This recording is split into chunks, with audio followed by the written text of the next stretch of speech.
E se tasi nei o alo le tātou. Tino o le sunga ia PJ Lale. E a wha talo whantu PJ. Talo wha PJ malo le soifua. Talofa malusifua. Ea, o a mai o eli PJ le nei Aoauli. Yeah, Lale Manguia. Malo Go wha. Cherry Valley, yeah. O ngā whea o nai Sydney le te whatasi mai ai PJ. Whereabouts in Sydney are you tuning in from? So New South Wales is based in Australia, but we're from different little country towns. So I'm 8 hours away from Sydney. Wow. So I'm from a country town called Griffith, New Yes. South Wales. Yeah. And it's just like on the outskirts. Outskirts of New South Wales, eh? Yeah. Aha. What are you doing out there, PG? Well, my family and I moved here in 2013, and we just came over because my mum was needing to help out one of my family members here. So she just came to help look after one of my aunties, and then we just moved here as a family, and we've been living here for 13 years now. Wow. So Yeah. I'm glad that you haven't lost your Samoa, eh? Because you were born and you grew up here in Auckland, right? Yeah. So I was born in New Zealand, and I also grew up there, and then I moved here when I was 8 years old. Wow. Whereabouts in Auckland were you born? I was born the hospital I was born at was Middlemore Hospital. Uh-huh. Yeah. But then I mostly grew up in Mangere and Otara. Wow. Do you miss New Zealand by any chance? There are aspects that I miss of it. I feel like the living situation was I don't know. I feel like the living situation was a bit too much for my family at the time because the struggle was real. But I felt like when I moved over here, I really missed it in the sense of different opportunities for our brown people, which I feel like lacks here in Australia. Right. But I see a lot of our Polynesian community in New Zealand. We get given many opportunities to perform, to be able to share our stories, and to be able to be heard. But in Australia, it's very white, and sometimes we have to break those boundaries and actually create noise for those to hear. Wow. So an 8-year-old from Auckland moved to Australia. How was it at school for you at the time? When I moved here, Griffith is a very multicultural town. So when I moved here, it kind of felt like I was still in South Auckland because there were many brown faces that, I got to hang out with and got to meet. But then growing up, I actually went to a Catholic high school, Marian Catholic College, and that experience for me was very white. I felt like there were some aspects of me that were able to be shown, but some had to be hidden. But overall, it was a good experience, but just felt hard to migrate sometimes. All right. I'm going to come out and see it. Did you feel at any time of, being verbally or physically abused at any point at that school? I feel like verbally, like name calling and especially because being Polynesian and being queer, openly in a school that didn't cater to any of those communities, I feel like it was very hard to be myself. But to answer your question, I was verbally abused a lot. I was never physically touched, but it was just walking to class and then they'll start calling me names, but I felt like I had to get used to it to be able to overcome it. But did you tell anyone about how you felt at the time? I told teachers and staff, which they were a big help. They helped me a lot. So there were different avenues for me to explore those types of things. And nowadays we get to have the luxury of being able to go to someone for help. For example, counselors, therapists, or even people that you trust. So Man, so how long did it take for you to actually accept the fact that this is actually happening to you at school? It took me a long time because I felt like I felt like I was silenced in a way, like we weren't able to share our voices or our stories. And when we did share those voices or those stories, it was just another topic. It felt like these stories were never um appreciated and looked into. Mm. How Yeah. strong was the support from your family during that time? The support from my family was really strong because my parents already knew that I was different Hmm. and my family already knew as well. So instead of, telling me that everything was okay, they actually helped me in many ways to seek opportunities to talk to people and to also um help me, like, be myself. So yeah. All right. Well, thank you for that. Do you still keep in contact with your family here in New Zealand? So sorry, what was that? Sorry? Do you still keep in contact with your friends and family Uh here in New Zealand? yeah, I still keep in contact with my friends and family, mostly my family. But yeah. Very good. Now, it says here you are in performing arts. Now, Yeah. what short films have you been on? And it says you love acting and also doing a bit of work backstage. Yeah. So yeah. Sorry.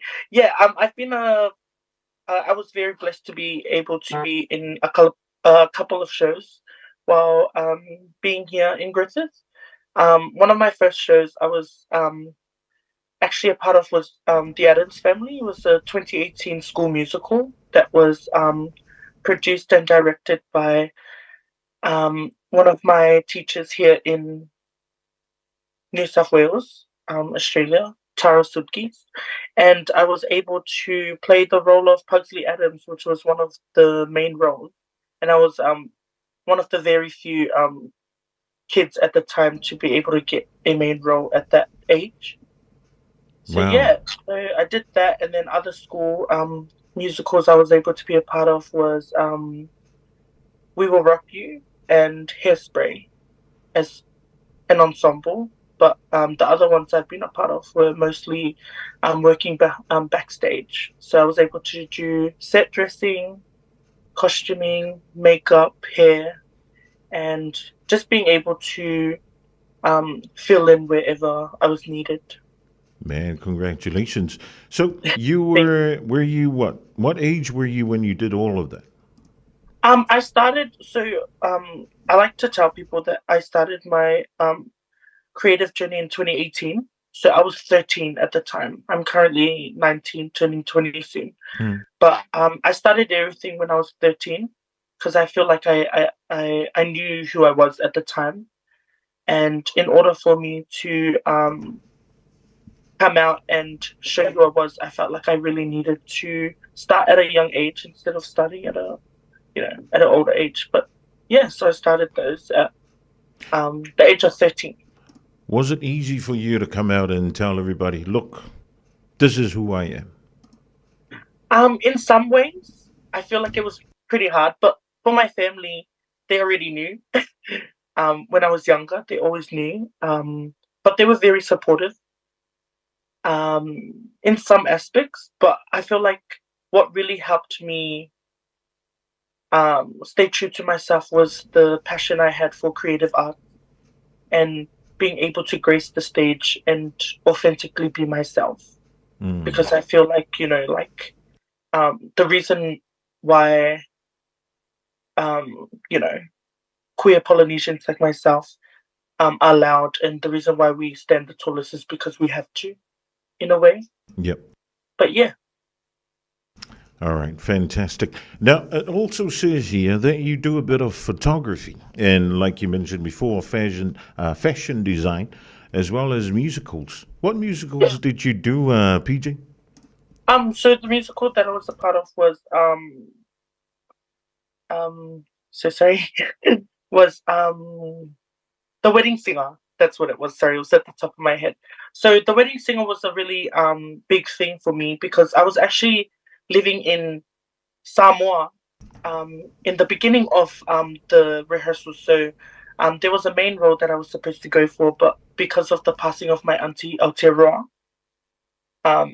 in Samoa, she was a TV host. Yes. Um, my mother and I had to go over and stay there for a bit. So I stayed there for 6 months, and the director reached out to me and said, "Hey, would you be back in September? We really want you to be a part of a show." So, as much as I didn't want to because there was so much on my plate, I felt like 2023 was really my year, and it helped me.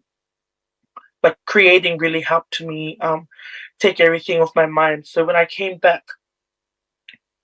everyone else that was in the production team had 6 months to prepare. I only had two, so I had to learn new roles, learn choreography, and then I also found out that the production team didn't have, a set dresser. So I actually offered my time to um, dress the set and adding those little details to really bring the musical to life.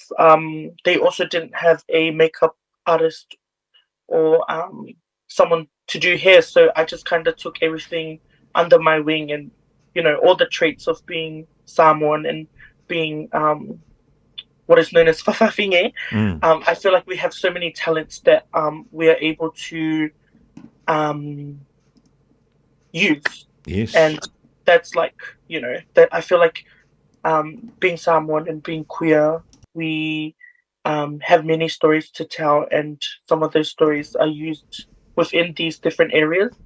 So I was able to do hair and makeup for casts, be able to alter some costumes, and mostly was work on the set. But then I also had to, perform on stage. So it was a Man, really big thing for me. not only were you mourning your auntie, because I personally I know Aotearoa from back in Samoa, and may she rest in peace. Yeah. But taking over that role, accepting the role, and and also doing the makeup and all of that. How did that make you feel? Did it take away the stress from losing a loved one, or how did it play a part on your role? If I'm being honest, it kind of helped me mentally because I had so much going on in that year. I'm a type of person that tries to use laughter as a way to get away with things. Yes. So when that happened, I just felt like it was a blessing in disguise because my auntie was actually one of my biggest supporters in life. Mm. Even though I have such amazing family who support me in everything I do, I feel like Aotearoa was very lenient, and she knew me and she understood me.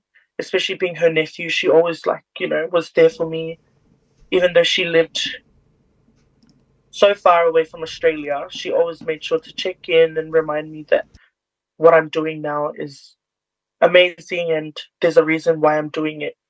And then when I came to Australia, back to Australia, sorry, to be a part of the musical, it just felt like I was doing something for her because she always wanted to see me succeed. And um, she just loved everything that I do. And when I was back home, so many of her co-workers were telling me that every time she'll come into the office and if she had a bad day, she'll just show them videos of me dancing on her computer, and she'll just show like she'll just showcase me at her work. And to hear that like just made my heart warm because sometimes we have bad days, but then it's the people that make it amazing, and we're Mm. able to flourish. But yeah. Absolutely. Now you also do a bit of poetry and storytelling. PJ, tell us a bit about it.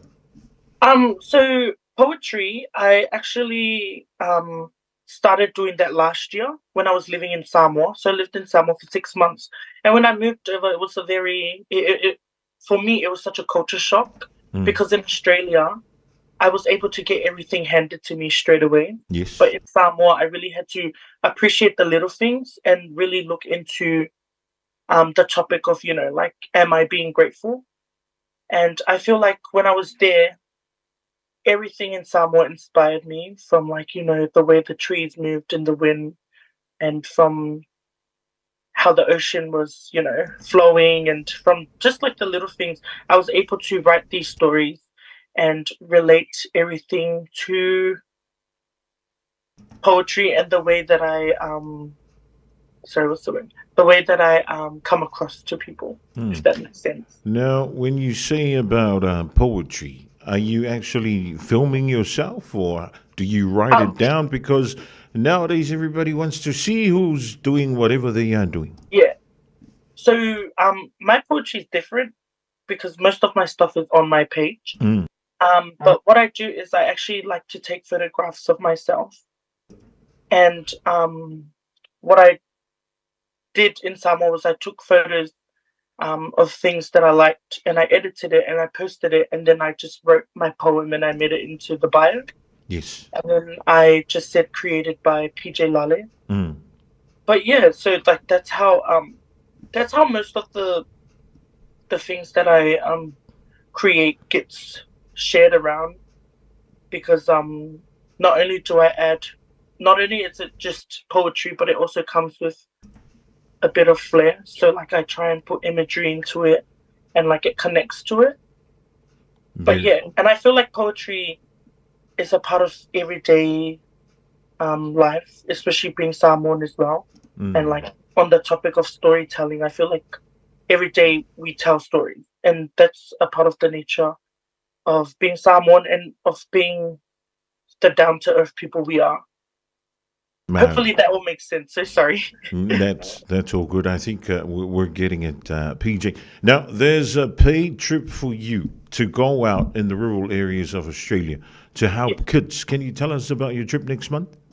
Yeah, so next month from the 11th to the 13th of October, I've actually been paid from Western Riverina Arts, which Mm. is a artist collective here in Australia that gives opportunities to kids like myself and adults like myself from rural areas in Australia to be able to get an insight of the performing arts industry. So there's different courses, but the course that I'm currently um, in is the fashion course, Mm. design and technology. So I'm doing fashion styling and also set dressing.